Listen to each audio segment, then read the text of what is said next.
សូមអនុមោទនាសូមអនុមោទនាស្ដាប់ព្រះធម៌ទេសនាយកបញ្ញារៀងខ្លួនសូមអនុមោទនាបាទហើយយើងស្ដាប់ព្រះធម៌ទេសនាយើងស្ងាត់ទេណាសូមស្ងាត់បន្តិចទេណាហើយជា15នាទី20នាទីទៅប៉ុណ្ណឹងទេខ្ញុំសូមស្ងាត់បាទណាកុំនិយាយគ្នាកុំចរចារំខានដល់បងប្អូននៅក្បែរហ្នឹង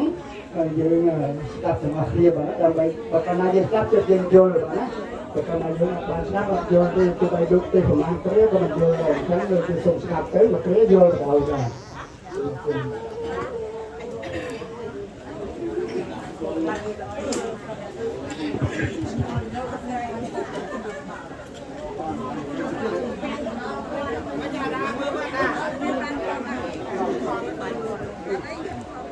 អនុមោទនី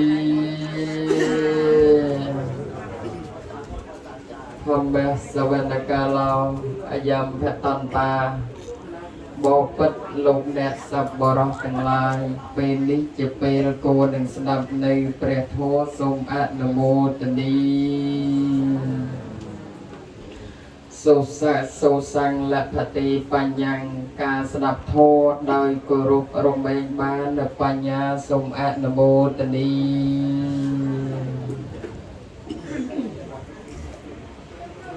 ចតារោ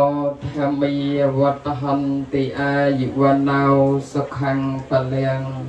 ហួគឺពុទ្ធមង្គលពរទាំងឡាយ4ប្រការទី1អាយុសូមអញាតញោមសាធុសប្បុរសប្រុសស្រីមានជនមីយុយិនយូជាង100ព្រះវស្សាទី2វណ្ណៈសម្បុរកាយារលើប្រឡងភ្លឺព្រិចដូចពេជ្ររស្មីប្រងស្រមោចវាតោង